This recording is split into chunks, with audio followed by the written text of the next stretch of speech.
The wrench slipped from Taeyang's hand and clattered against the metal floor. He cursed under his breath and wiped the sweat from his forehead, leaving a fresh streak of grease across his skin. The engine in front of him was a mess of alien technology that made no sense by human standards, but that was his job. Making sense of the senseless station Velis 9 was not a pretty place. It was a trading outpost on the edge of known space where ships came to refuel, restock, and sometimes disappear. The walls were stained with years of exhaust fumes and neglect. The air smelled like recycled oxygen mixed with cooking oil from the food stalls below. Taeyang had called this place home for 3 years now, ever since he left Earth looking for work and adventure. He found work at least. He was one of 3 humans on the station. The others were a cargo hauler named Borum and a bartender named Salmon. They met once a week to share meals and complain about how much they missed real coffee. But most days, Taeyang was alone in his repair shop, elbow deep in machinery that belonged to species he could barely pronounce. Humans had a reputation in this part of space. They were new to the galactic community, barely 100 years since first contact. Most alien species saw them as clever but primitive, good with their hands, able to fix things with limited resources. Taeyang had built his business on that reputation. When the fancy alien engineers failed, they called the human. Today was different, though. Today the entire station was buzzing with nervous energy. The Velcor Empire's royal fleet was coming. Taeyang had heard of the Velcor. Everyone had. They were one of the oldest and most powerful species in the galaxy. Their empire stretched across hundreds of worlds. They had technology that made human computers look like stone tools. They were also incredibly proud. The kind of proud that made them look down on every other species, especially humans. So when word came that a Velcor warship was limping into dock with engine failure, the station master nearly had a panic attack. The Velcor did not ask for help. They certainly did not accept help from places like Velis 9, but their ship was dying and they had no choice. Taeyang was not invited to help at first. The Velcor brought their own engineers, tall beings with smooth purple skin and eyes that glowed faintly in the dark. They worked for 3 days straight, refusing all offers of assistance. Taeyang watched from his shop as they carried equipment back and forth, their movements precise and efficient. On the 4th day, the station master came to his shop. The old Talvian looked exhausted, his 4 arms hanging limply at his sides. "They need you," he said simply. Taeyang raised an eyebrow. "The Velcor need a human?" "Their chief engineer won't admit it, but yes. The damage is beyond them. They're asking for someone who thinks differently." The station master paused. "They specifically asked for someone who fixes things with limited resources. That's you." Taeyang grabbed his tool bag and followed. The Velcor warship was massive, easily 10 times the size of any vessel Taeyang had worked on. The interior was beautiful in a cold, perfect way. Everything was smooth curves and soft lighting. It felt more like a museum than a ship. The Velcor crew watched him with barely hidden disdain as he walked past. He was used to it. The chief engineer met him at the engine room. She was tall even for a Velcor, and her eyes flickered with irritation. "You are the human," she said. It was not a question. "I am. Where's the problem?" She led him deep into the ship's core, through corridors that grew hotter and darker. The engine was a massive sphere of contained energy, pulsing weakly. Taeyang could see the problem immediately. A coolant line had ruptured, but the damage had cascaded through 3 other systems. The Velcor had been trying to fix it system by system, following protocol. That was not going to work. "You need to bypass the secondary regulators and reroute power through the tertiary conduits," Taeyang said, already pulling tools from his bag. The chief engineer stiffened. "That is not standard procedure. Standard procedure is going to leave you stranded here for 3 months waiting for parts. This will get you moving in 6 hours." She looked like she wanted to argue, but finally nodded. "Do it." Taeyang got to work. He crawled through maintenance tunnels that were barely large enough for him, splicing wires and rerouting systems. It was messy work, the kind that made engineers back on Earth shake their heads. But it worked. That was what mattered. He was deep in the tunnel system, hands covered in coolant and grease, when he heard the voice. "Are you magic?" Taeyang froze. The voice was small and high-pitched, speaking in heavily accented standard. He turned his head and saw 2 large eyes staring at him from the shadows. They glowed with a soft blue light. "Hello?" he said carefully. The owner of the eyes moved closer. It was a small Velcor, barely half the size of the adults. A child. She wore simple robes and her skin was a lighter shade of purple than the crew members. She looked at him with open curiosity. The engineers say you are fixing what they could not fix, she said, with primitive tools. That must be magic. Taeyang laughed despite himself. Not magic, just a different way of thinking. What is your name? Taeyang. What's yours? Nari. She moved closer, watching as he worked. Why do you use your hands so much? We have tools that work by thought. Sometimes hands are better. You can feel what's wrong. She seemed to consider this. They sat in silence for a while as Taeyang worked. She asked questions every few minutes. Why did he do this? What was Earth like? Did all humans fix things? He answered between tasks, finding her curiosity refreshing after days of Velcor arrogance. Finally, she asked the question that would change everything. Will you be my human? Taeyang paused. You're human? Yes, I have never met a human before. I think you are wonderful. Will you be mine? Before he could answer, voices echoed through the tunnel. Adult voices calling for Nari. She looked back, then at him. I must go, but I will find you again, Taeyang. She disappeared into the shadows. Taeyang sat there for a moment, confused and slightly concerned. Then he shook his head and went back to work. Probably just a curious kid. He had no idea that the small Velcor child was Princess Nari Vas Velcor, third in line to the imperial throne. He had no idea that her simple question was the start of a bond that would shake the galaxy. He just knew he had an engine to fix. Taeyang finished the repairs in 5 hours and 40 minutes. The engine hummed to life with a sound that made the Velcor engineers stand in shocked silence. The chief engineer ran her diagnostic tools over every system twice, looking for flaws. She found none. Impossible, she muttered. This should not work. But it does, Taeyang said, packing up his tools. His back ached and his hands were raw, but he felt satisfied. A job well done. The chief engineer looked at him with something that might have been respect. You have our gratitude, human. That was probably the best he was going to get from a Velcor. Taeyang nodded and headed for the exit. He wanted a shower, food, and sleep, in that order. He did not get any of those things. As he walked through the ship's corridors, he became aware of the crew members staring at him. Not with contempt this time, but with something else, surprise maybe, or concern. He ignored them and kept walking until 2 guards stepped into his path. The Empress Dowager wishes to speak with you. Taeyang blinked. The what? Come with us. They led him to the upper levels of the ship, to sections he had not seen during the repairs. Here everything was even more beautiful. The walls seemed to glow from within. Art hung in alcoves, pieces that were probably worth more than the entire station below. Taeyang felt very out of place in his grease-stained work clothes. The guard stopped at a large door that opened silently. Inside was a room that took his breath away. One wall was entirely transparent, showing the stars beyond. In the center of the room sat a Velcor woman. She was tall and elegant, wearing robes that flowed like water. Her eyes glowed brighter than any Velcor he had seen. Standing next to her, looking very small and very nervous, was Nari. Taeyang, the woman said. Her voice was calm but powerful. I am Hana, Empress Dowager of the Velcor. Thank you for coming. I did not know I had a choice, Taeyang said honestly. A slight smile touched her lips. Honest, I appreciate that. She gestured to Nari. You have met my daughter. Everything clicked into place. The simple robes that were probably worth a fortune. The way the crew had reacted. The guards. Taeyang had been chatting with a princess in a maintenance tunnel. I did not know, he said carefully. I know. Nari has a talent for wandering where she should not. Hana's expression softened as she looked at her daughter.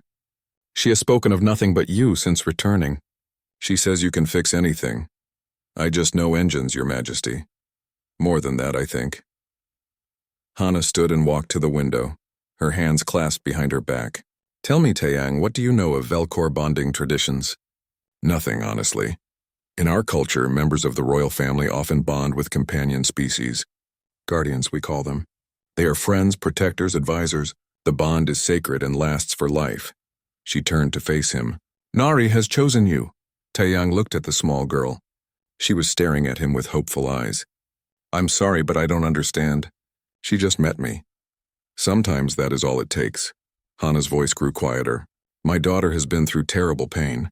6 months ago, there was an accident. Her father and 2 older siblings died. She watched it happen. Since then, she has barely spoken. She has not smiled, until yesterday when she came back from watching you work. The weight of those words settled on Taiyang. He looked at Nari again, seeing past the curiosity to the sadness underneath. I am sorry for your loss, he said to her. Nari nodded silently. Hana continued, I have tried everything to help her. Doctors, therapists, teachers. Nothing has worked. Then she meets a human mechanic and suddenly she is alive again. She talks, she asks questions, she laughs. The Empress met his eyes. So I am asking you, Taiyang, will you accept the bond? Will you become her guardian? Your Majesty, I am just a mechanic. I fix engines in a forgotten station. I am not suitable for royalty. Nari disagrees, and frankly, so do I. You showed our engineers that thinking differently is valuable. You did not care about protocols or tradition. You just fixed the problem. That is exactly what Nari needs right now. The court will never accept it, Taiyang said. A human bonded to a princess. They will hate it. Yes, they will. Hana smiled slightly. Which is why I'm giving you a choice. If you say no, we will leave and you will never see us again. If you say yes, your life will change completely. You will leave this station. You will come to Velkareth, our home world. You will live in the palace and be responsible for Nari's well-being. You will face prejudice, politics, and danger. But you will also have the gratitude of an empress and the friendship of a child who desperately needs you. Taiyang looked between them. Hana, standing tall and regal. Nari small and hopeful. He thought about his life on the station, the lonely days in his shop, the weekly dinners with Borum and Soman, the simple routine that was safe and predictable. Then he thought about Nari's eyes in the tunnel, full of wonder. Her questions about magic and Earth, the first genuine smile he had seen from anyone in months. Can I think about it? He asked. Of course. Hana gestured to the guards. They will take you to guest quarters. You have until we depart tomorrow. Taiyang spent the night in a room nicer than any place he had ever stayed. He could not sleep. He kept thinking about the choice before him. It was crazy. He was a mechanic, not a guardian. He knew nothing about raising children, especially alien royalty. He would be completely out of his depth. But when morning came, he realized the decision had already been made. He found Hana in the same room, watching the station outside. Nari sat in a corner reading something on a holographic display. I will do it, Taiyang said. I will be her guardian. Hana smiled, and this time it reached her eyes. Thank you. Nari looked up. For a moment she just stared. Then she ran across the room and hugged him. She was small and warm, and she was shaking slightly. Thank you, she whispered. Thank you, my human. Taiyang patted her head awkwardly. He had no idea what he was getting into.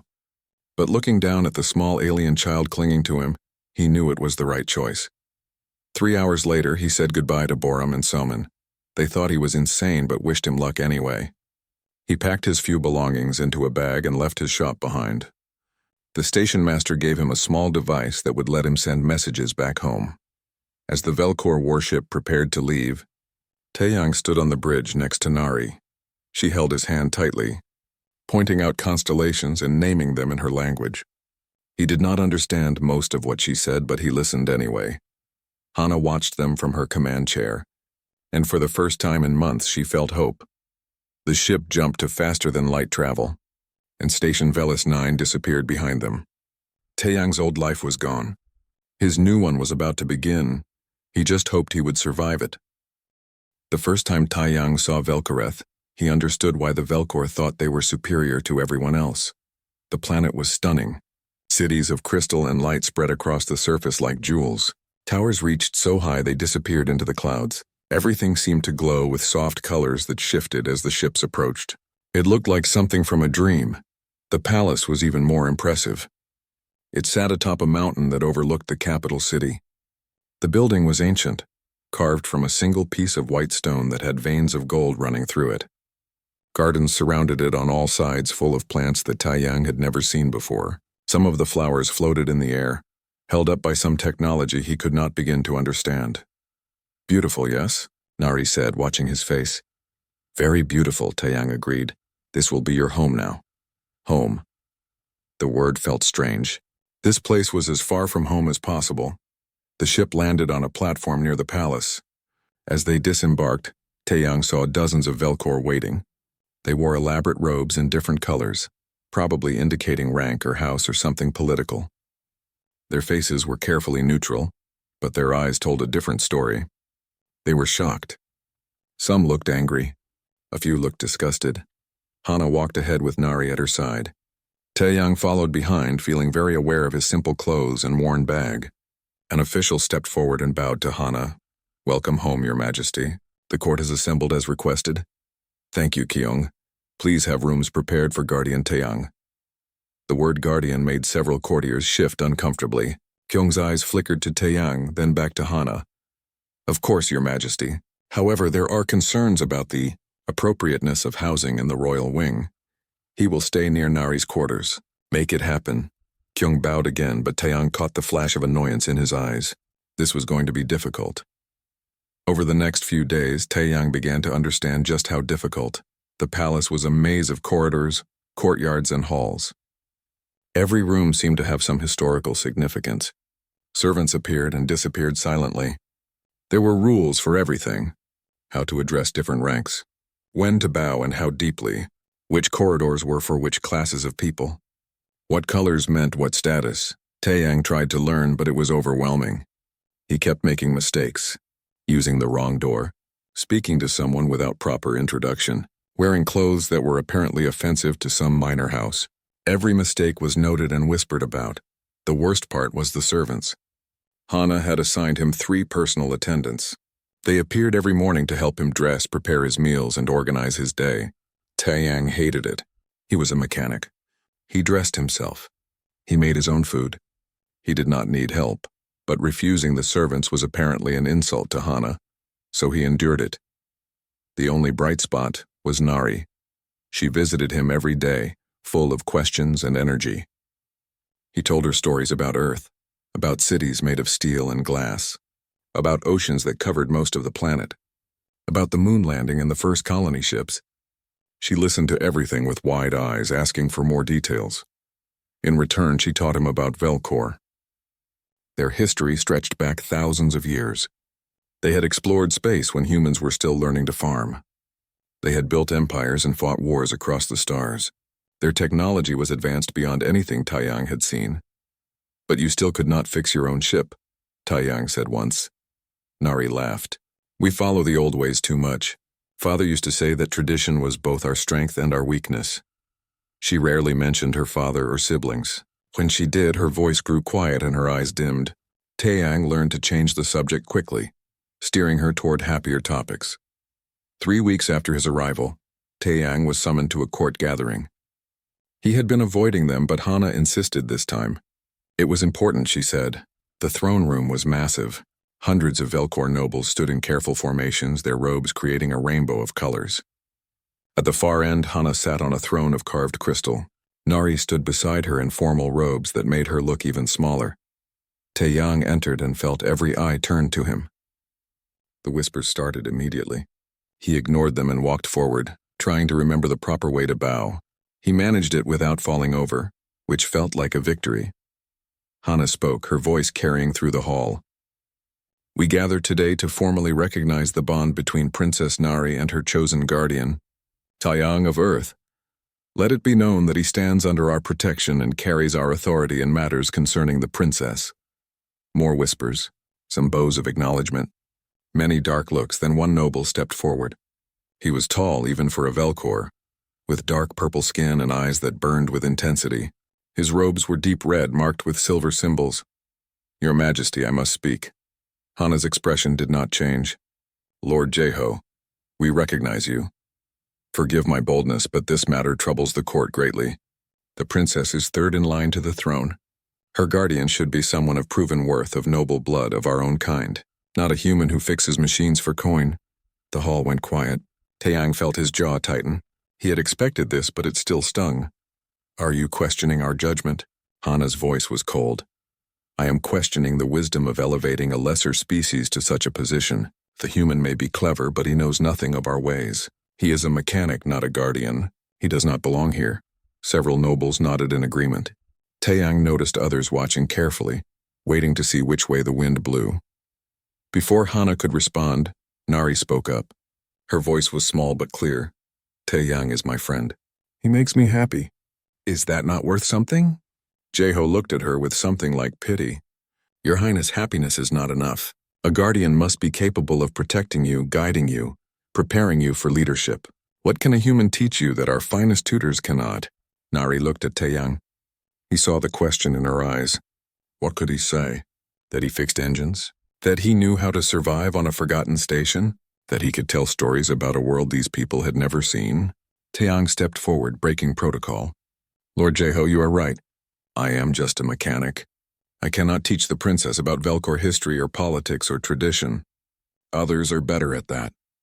But I can teach her something else, and what is that? Jeho's voice dripped with contempt. I can teach her that problems can be solved in different ways. That tradition is not always the answer. That sometimes you need to get your hands dirty and try something new. Taeyang met his eyes. Your engineers could not fix your ship, I did.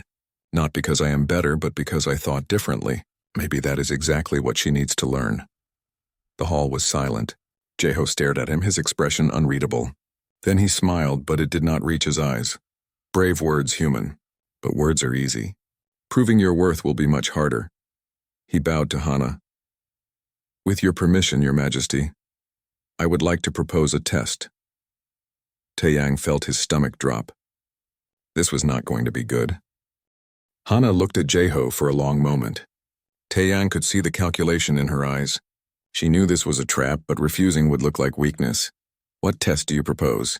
She asked carefully. Jeho smiled wider. In the Palace Museum there is a relic from the First Era. The ship that our founder, Emperor Deho, used to unite the Velcor people. It has been broken for 300 years. Our finest engineers have tried to restore it, but all have failed. If the human can succeed where they failed, I will accept his place as guardian. If he fails, he should leave the court and never return. The nobles murmured their approval. It was a clever trap. Either Taeyang failed and left in shame, or he succeeded and Jeho would have no choice but to accept him. Either way, Jeho won politically. Taeyang spoke before Hana could.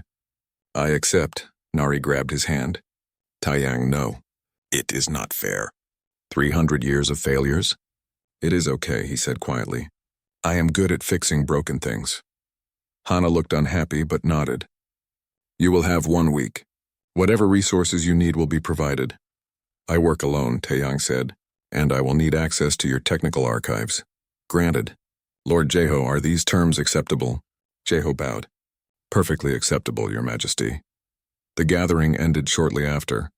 As the nobles filed out, many gave Taeyang looks of pity. A few looked pleased, already imagining his failure. Jeho lingered near the door, watching him with cold satisfaction. Nari walked with Taeyang back to his quarters. She was quiet, her hand still gripping his. You should not have accepted, she finally said. I did not have a choice. If I refused, they would say I was afraid. Either way, I lose. But 300 years, Taeyang. If no one else could fix it, then maybe no one else was thinking about it the right way. He squeezed her hand. Trust me. I have fixed worse. He had no idea if that was true, but he needed her to believe it. The next morning, Taeyang was taken to the Palace Museum. The building was ancient, its halls filled with artifacts from Velcor history. Weapons, art, clothing, machines, all carefully preserved behind energy fields. At the center of the museum sat the ship.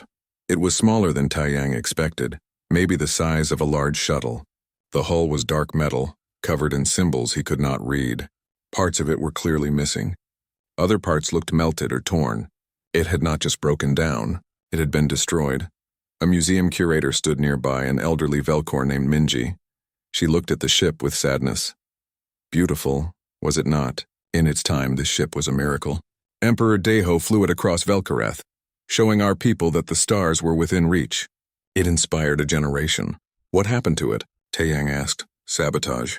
There was an attempt on the Emperor's life during a celebration flight. The ship was damaged but managed to land.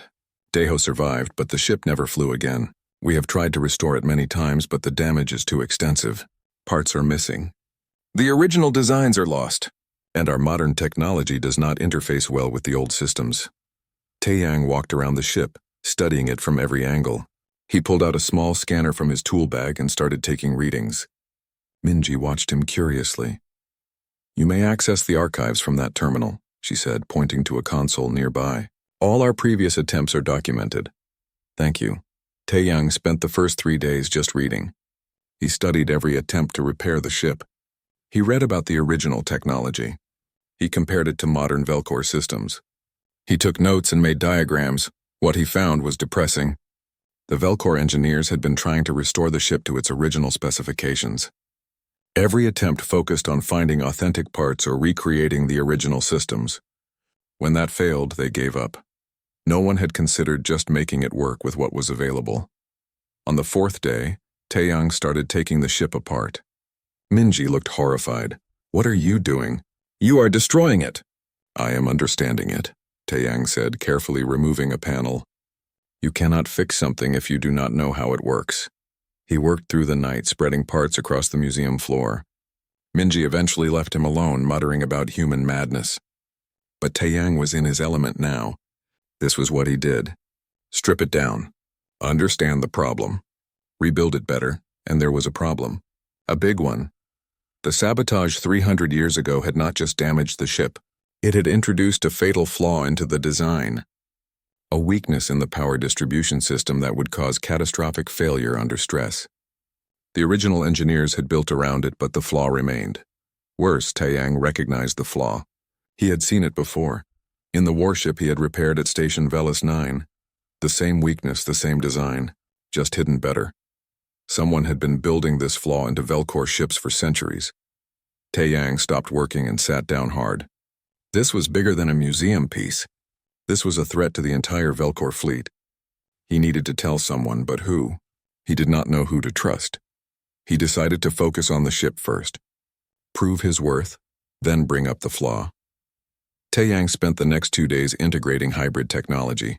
He used Velcor power systems but human control interfaces. He replaced missing parts with modern equivalents, modifying them to fit.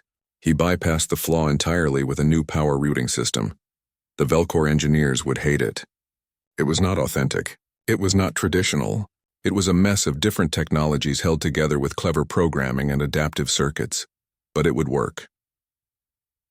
On the morning of the 7th day, Nari came to the museum. She had visited every day, bringing him food and asking about progress. Today she looked worried. "The test is this afternoon," she said. "Everyone will be watching." "I know." Taeyang was exhausted. He had barely slept all week. "It is ready. Are you sure?" "No, but that has never stopped me before." That afternoon, the museum filled with nobles. Jaeho stood at the front, his expression confident. Hana sat in a prepared seat, her face neutral. Nari stood beside Taeyang, her hand in his. Minji addressed the crowd. "The human has completed his work. We will now see if the ship can fly." Taeyang walked to the ship and climbed into the cockpit. The controls were a mess of old and new, but he had tested each system individually. It should work, probably. He activated the power systems. The ship hummed to life. Lights flickered on across the hull. The nobles gasped. No one had seen the ship active in 3 centuries. Taeyang engaged the flight systems. The ship shuddered, then slowly lifted off the ground. It was shaky and made concerning noises, but it flew. He guided it around the museum hall, performing a slow circle. The nobles stood in stunned silence. Minji had tears in her eyes. Jaeho's face was dark with anger. Taeyang landed the ship carefully and climbed out. Nari ran to him and hugged him tightly. Around the hall, nobles were talking excitedly. Some looked impressed. Others looked troubled. Hana stood and approached. "Well done, Guardian Taeyang. You have proven your worth beyond doubt." Jaeho stepped forward. His voice was tight. "The ship flies, yes, but at what cost? He has violated its historical integrity. He has mixed technologies that should never be combined. This is not restoration, it is desecration." "It flies," Taeyang said simply. "That was the test." "Your Majesty," Jaeho bowed to Hana.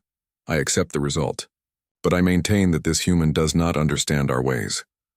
"Perhaps that is exactly why he succeeded," Hana replied.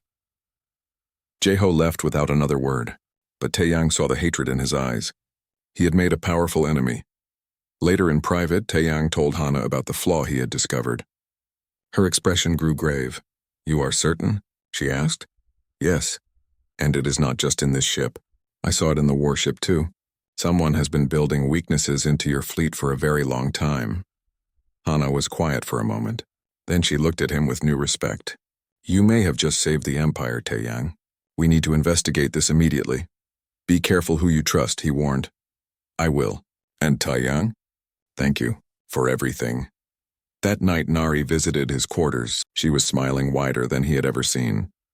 You did it, she said. You really did it. We did it, he corrected. You kept me fed and sane. She hugged him again.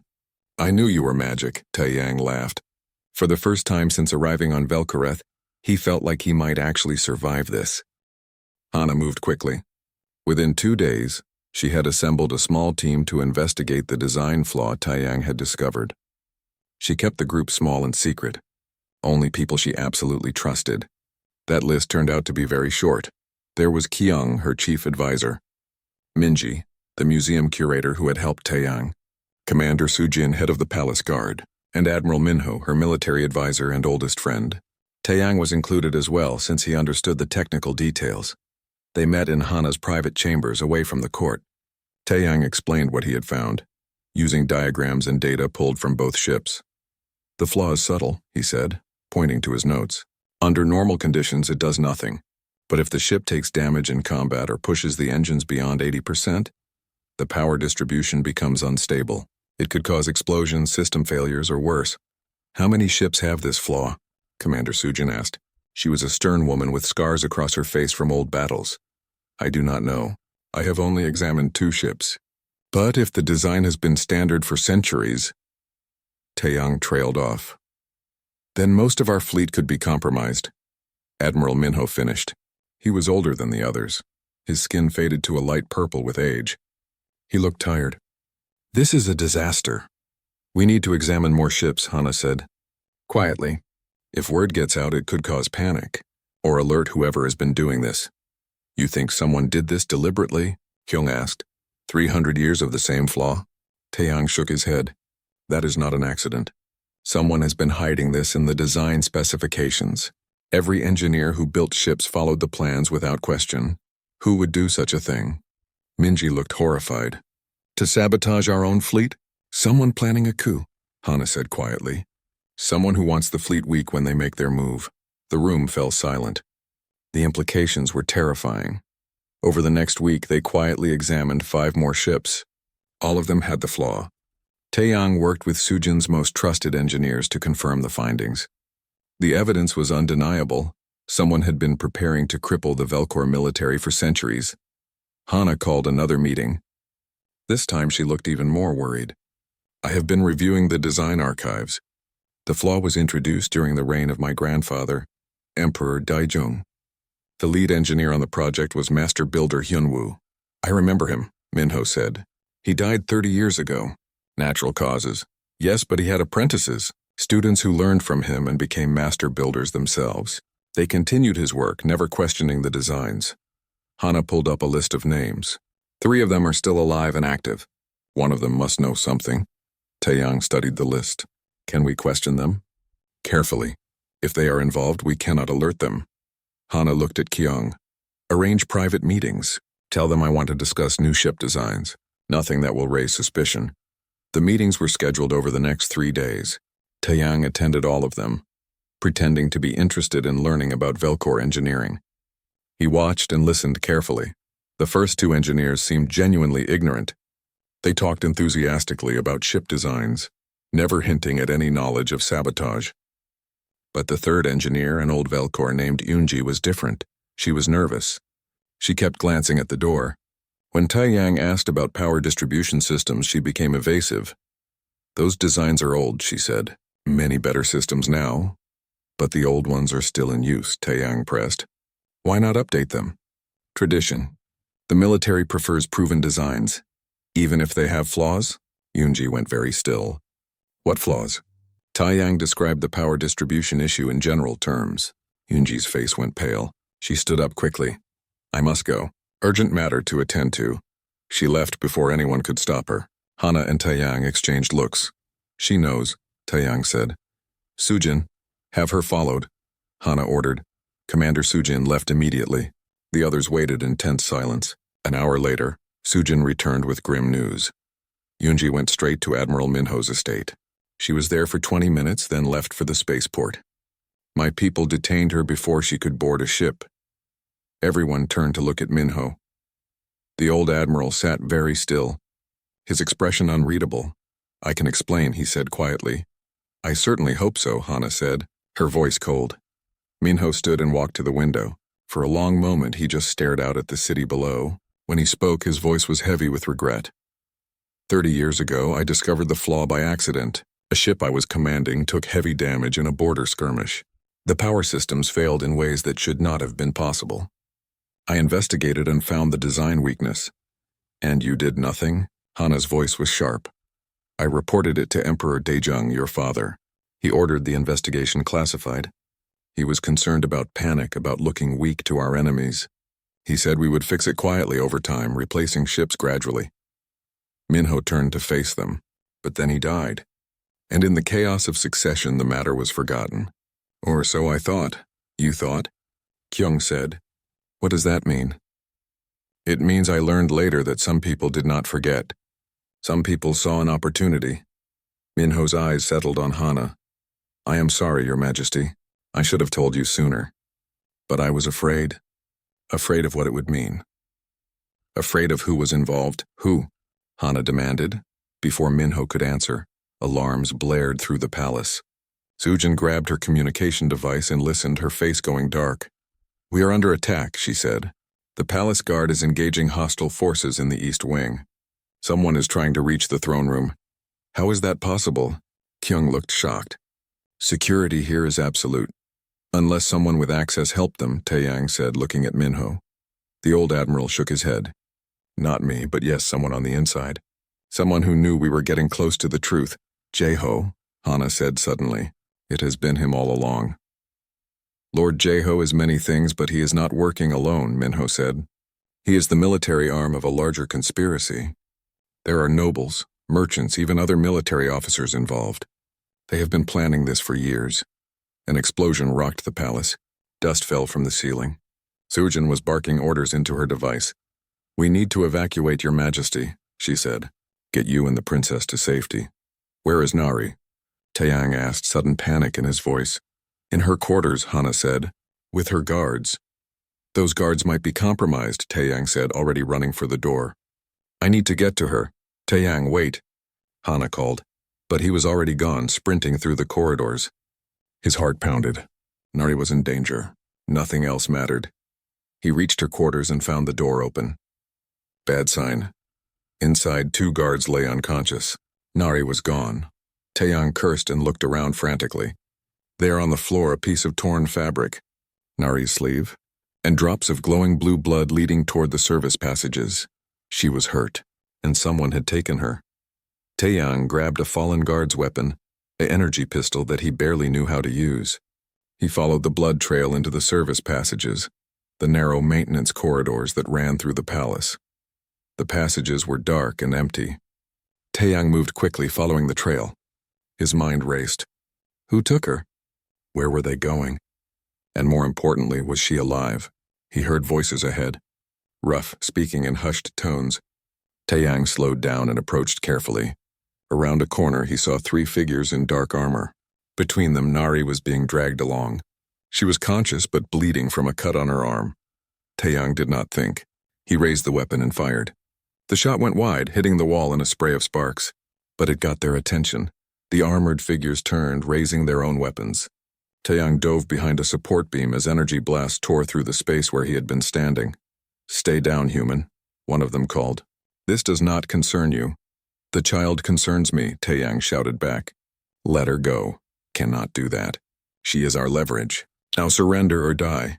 Taeyang looked at the weapon in his hand. He had maybe 3 shots left. He was outnumbered and outgunned. These were trained soldiers. He was a mechanic who got lucky once, but Nari was counting on him. He took a deep breath and did what humans do best. He improvised. Taeyang looked up at the ceiling. The service passage was full of pipes, conduits, and power lines. Maintenance systems that kept the palace running. He knew these systems. He had studied them during his first weeks here out of boredom and habit. He aimed at a coolant line and fired. The pipe burst, spraying freezing liquid across the corridor. The armored figures stumbled back, their vision obscured by the sudden fog. Taeyang ran forward through the mist. He grabbed Nari and pulled her behind him. She was light, easier to carry than he expected. "Hold on," he said, and ran. Behind them, angry shouts. The sound of weapons charging. Taeyang turned a corner and kept running. The passages were a maze, but he had memorized them. He knew where to go. He heard footsteps behind him. They were fast, faster than he was while carrying Nari. He needed another plan. There, a junction box on the wall. Taeyang set Nari down gently. "Stay behind me," he said. He ripped open the junction box and started pulling wires. His fingers worked quickly, connecting this to that, rerouting power flow. The soldiers came around the corner just as he finished. "Nowhere to run, human," one of them said. Taeyang smiled. "I am not running." He touched two wires together. The entire corridor lit up with electrical discharge. The soldiers' armor conducted the current, dropping them instantly. They were not dead, just unconscious. Probably. Taeyang picked up Nari again and kept moving. She was shaking. "You saved me," she whispered. "Not yet.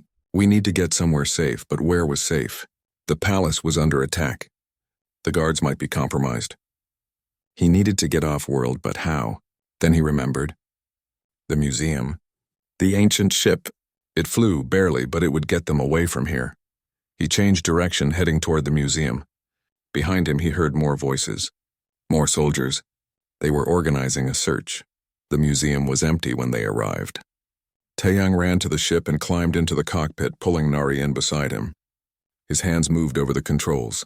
The ship powered up with a whine of old systems coming to life. "This thing flies?" Nari asked, looking around nervously. "Barely. Hold on." The museum had a large window facing the city. Taeyang aimed the ship at it and fired the weapons. Yes, he had installed weapons, just in case. The window shattered and he flew them out into the night sky. Alarms immediately blared. Palace defense systems detected the unauthorized launch. Taeyang pushed the ship as hard as it could go, weaving between towers. Energy fire lit up the sky around them. "Where are we going?" Nari asked. "Away from here. Then we figure out the rest." Taeyang flew them out of the city, heading for the countryside. Behind them, pursuit ships launched from the palace. Faster ships. Military ships. Ships without 300-year-old parts. He was not going to outrun them. Taeyang dove toward a mountain range, flying low between peaks. The pursuit ships followed but had to slow down. These mountains were treacherous. One mistake and you became a crater. Taeyang made several mistakes but somehow did not die. The ship groaned and sparked but kept flying. Behind them, one pursuit ship clipped a mountain and exploded. The others pulled back slightly, more cautious now. That was when Taeyang's communication system crackled to life. Hana's voice came through. "Taeyang, respond. Are you there?" "I am here. I have Nari. She is hurt but alive. Thank the ancestors. Listen carefully. Jeho has launched his coup. He controls the palace guard and parts of the fleet. We need to get off-world. Where do we go?" "Station Velis 9, your old home. It is neutral territory and far from here. We will regroup there." "How do I get there?" "Half the fleet is chasing me." There was a pause. Then a new voice came through. "Boram, his old friend from the station? Taeyang? That really you?" "Boram, what are you doing on this channel?"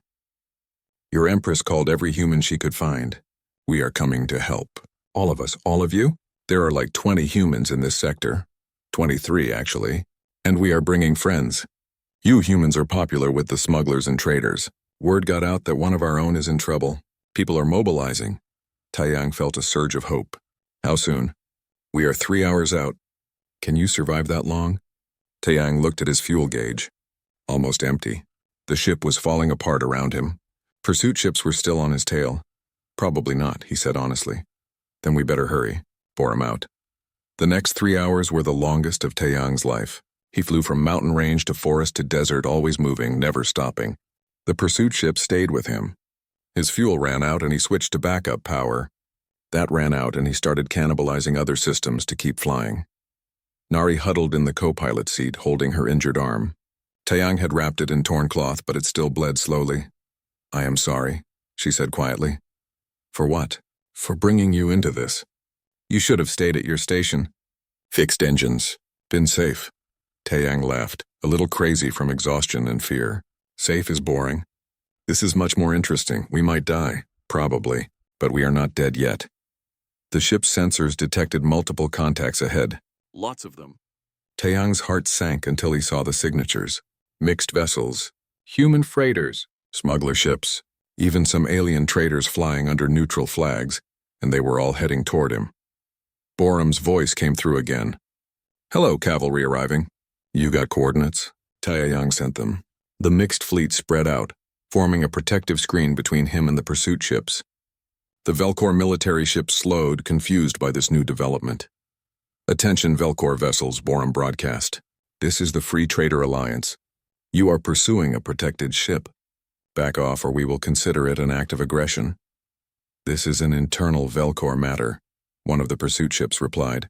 Stand aside or be destroyed. We have 23 ships here, Borum said. How many do you have? 5, 6? Those are not good odds. There was a tense moment. Then the pursuit ships began pulling back. They were military vessels, but they were not prepared for a fight with an organized fleet, especially not one led by crazy humans. Taeyang's ship limped into the middle of the protective formation. Borum's freighter pulled alongside. You look terrible, Borum said over the video link. I feel terrible. Can you give us a tow? Already extending the line. Hang tight, old friend. They docked Taeyang's dying ship to Borum's freighter and transferred Nari to medical bay. The doctor, an alien named Sora who specialized in Velcor physiology, patched up her arm. Hana arrived an hour later in a commandeered transport with Commander Sujin, Kyung, and Minji. They looked exhausted but alive. Admiral Minho was not with them. He stayed behind, Hana explained, to try and limit the damage. He is working with the loyalist elements of the military. Will it be enough? Taeyang asked. No, Jeho has too much support. We need a plan. The group gathered in Borum's cargo bay, which had been converted into a meeting space. Around them, human mechanics and traders worked on ships, preparing for whatever came next. Taeyang looked at the assembled group. A deposed empress, a small alien princess, a handful of loyal Velcor, and 23 humans with their mismatched ships. We need to retake Velcoreth, Hana said. But we do not have the forces. Then we get forces, Taeyang said. How? Jeho controls the military. But he does not control the people, or the outer colonies, or the trade routes. Taeyang stood and pulled up a star map. We spread the word. Tell everyone what Jeho did. Show them the evidence of the sabotage. Turn his own military against him. That would take time, Sujin said. Then we buy time. Taeyang pointed to the station around them. We turn this place into a base. We retrofit every ship we can. We train volunteers. We use human tactics, hit and run, guerrilla warfare, making them chase us everywhere except where we actually are. You are talking about a war, Kyung said. I am talking about survival. Jeho will not stop. He will hunt us down. So we fight back. Hana looked at the map, then at Taeyang. Slowly she smiled. When I chose you as Nari's guardian, I thought you would teach her about fixing engines. I did not expect you to teach her about revolution. I am a mechanic, Taeyang said. I fix broken things. Your empire is broken, so let us fix it. Around the cargo bay, people started nodding. Humans moved to their ships, ready to work. Sujin began organizing the Velcor survivors into a command structure. Kyung started drafting messages to send across the empire, and Nari, bandaged but smiling, stood next to Taeyang. Will you teach me to fly? You want to learn? I want to help. This is my empire too. Taeyang looked at her. She was not the frightened child he had met months ago. She was becoming something else. Something stronger. Okay, he said. Let me teach you how humans fight. First lesson, we fight dirty. The war lasted 6 months. 6 months of desperate fighting, clever tactics, and impossible victories. The humans taught the Velcor loyalists everything they knew about asymmetric warfare. How to strike fast and disappear. How to turn an enemy's strength against them. How to win when you should lose. Station Velis 9 became a symbol. Word spread across the empire. The princess survived and she was fighting back. Colonies began declaring for Hana. Trade routes shifted to avoid Jeho's forces. Even some of his own military started defecting when they learned about the sabotage. Taeyang became a legend. The human who saved a princess. The mechanic who declared war on an empire. Stories about him grew wilder with each telling. Some were true. Many were not. He did not care as long as they inspired people to join the fight. Nari became a legend too. The young princess who learned to fly from a human, who fought beside her people instead of hiding behind guards, who broadcast messages of hope from makeshift bases. She was no longer just third in line to the throne. She was the future of the Velcor people. The final battle came when Admiral Minho made his move. He had been working inside Jeho's forces for months, slowly turning officers to the loyalist cause. When the moment was right, he signaled Hana, "The fleet is ready. Half of them will follow me. But we need your forces to attack from outside while we strike from within." It was risky. If Minho was wrong about his support, they would be destroyed. But they had no other choice. Taeyang led the assault fleet. 23 human ships had become 200 mixed vessels. Traders, smugglers, colony ships, and even some alien mercenaries who believed in the cause. It was not a proper military force. It was chaos held together with courage and desperation. They emerged from faster-than-light travel at Velkareth. Jeho's fleet was waiting. Massive warships in perfect formation. It should have been a massacre. Then Minho made his move. Half the fleet turned on the other half. The perfect formation shattered into confused fighting. Taeyang's forces struck from the outside, targeting ships that remained loyal to Jeho. The battle was brutal. Ships exploded on both sides. The space around Velkareth became a graveyard of metal and fire. But slowly, inevitably, Jeho's forces began to crumble. Taeyang led a boarding team onto the flagship. Jeho had fortified himself there, commanding from what he thought was safety. He did not expect a strike team of humans and Velcor loyalists to breach his ship. They fought through corridors, trading fire with Jeho's guards. Taeyang was not a soldier, but he had learned to fight over these months. More importantly, he had learned to lead. The people with him trusted him completely. They reached the command deck. Jeho stood there, surrounded by his remaining guards. He looked older, more tired. The confident lord from the throne room was gone. This was a desperate man watching his plans collapse. "You should have stayed a mechanic," Jeho said. "Probably," Taeyang agreed. "But you should not have hurt my friend." They fought. It was not heroic or glorious. Taeyang was no warrior. Jeho was trained in combat, but Taeyang fought dirty.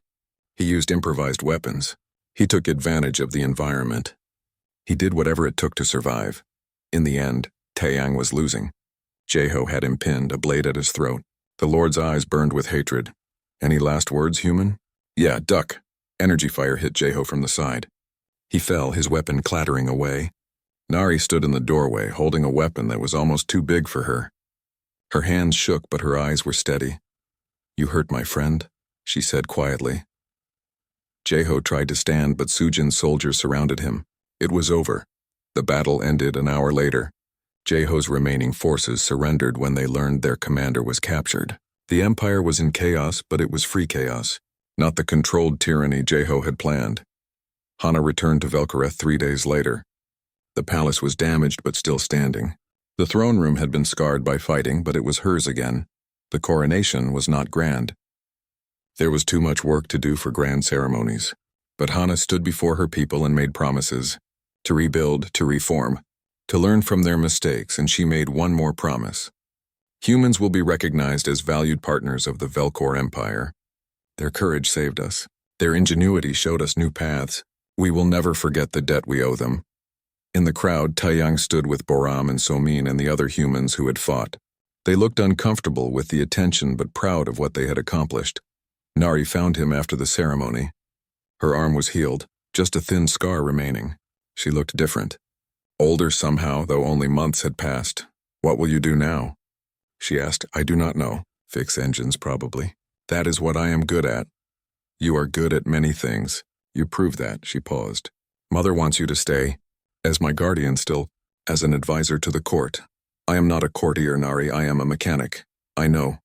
But you are also my friend. And I need you. Not as a mechanic, as someone who tells me the truth. Someone who thinks differently." Taeyang looked at her. The frightened child he had met was gone. In her place was someone strong and wise beyond her years.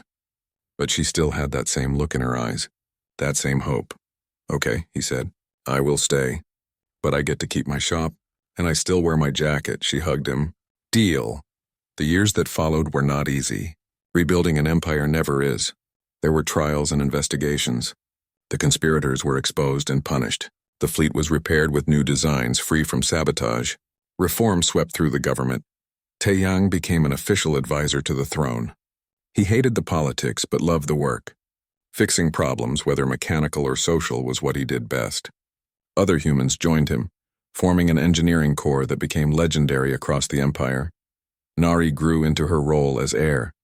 She learned from Hana, from Taeyang, from everyone around her. She became known for her wisdom and her willingness to try new approaches, the princess who learned from a human. 5 years after the war, Taeyang was in his workshop at the palace. Yes, he had insisted on a workshop. He was elbow-deep in a prototype engine when he heard the voice. "Excuse me, are you the human?" Taeyang looked up. A small alien child stood in the doorway. Not Velcor this time, but from some species he did not recognize. The child looked nervous and excited. "I am a human, yes," Taeyang said. "They say you can fix anything. They say you saved the princess. They say you are magic." Taeyang laughed. He had heard these stories before. "Not magic, just different thinking." The child stepped closer. "My name is Dabin. I want to learn. Will you teach me?" Before Taeyang could answer, Nari appeared in the doorway. She was older now, 17 in Velcor years, poised and confident, but she still had that same smile. "Another student?" she said. "You are collecting them." "Apparently," Taeyang said. He looked at Dabin. "Okay, I will teach you. First lesson, problems have many solutions. The trick is finding the one no one else has thought of."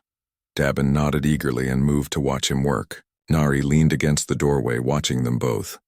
Later, when Dabin had left with a head full of new ideas, Nari spoke quietly. "Do you ever regret it? Leaving your old life?" Taeyang thought about Station Velis 9, the lonely days in his small shop, the simple routine, the safety. "No," he said honestly, "that life was smaller. This life is harder but bigger. More important, because of me, because of all of you. Humans are good at fixing things. Turns out we are good at fixing more than just engines." Nari smiled. "I am glad I asked that question all those years ago." "Me too." She left him to his work. Taeyang returned to the engine, his hands moving with practiced ease. Around him the palace hummed with life and purpose. The empire was healing. Humans and Velcor worked side by side now, learning from each other. And in 1,000 workshops across the stars, human mechanics taught alien students that problems could be solved with creativity and courage. That tradition was valuable but not sacred. That sometimes you needed to think differently. The galaxy was changing, and it had started with a small alien child asking a simple question: "Will you be my human?" Taeyang had said yes, and that had made all the difference. Years later, when Nari became empress in her own right, her first act was to establish the Guardian program. Humans would be paired with promising young Velcor from all backgrounds, teaching them to think creatively and challenge assumptions. The program became wildly successful, producing a generation of leaders who thought differently. On the day of Nari's coronation, Taeyang stood in his usual spot at the back of the throne room. He was older now, graying at the temples. His hands had more scars from decades of work. But he still wore his mechanic's jacket, still kept his workshop, still taught anyone who wanted to learn. Nari, now Empress Nari the Wise, found him after the ceremony. "You were supposed to stand with the nobles," she said. "I am not a noble. I am a mechanic. You are much more than that. You are my friend, my teacher, my guardian." She paused. "My human." "Always," Taeyang said. She hugged him, not caring about the formal robes or the watching crowd. "Thank you, Taeyang, for everything. Thank you for asking that question all those years ago." They stood together, looking out at the empire they had saved and rebuilt. It was not perfect. It never would be. But it was better, stronger, more open to new ideas and new possibilities.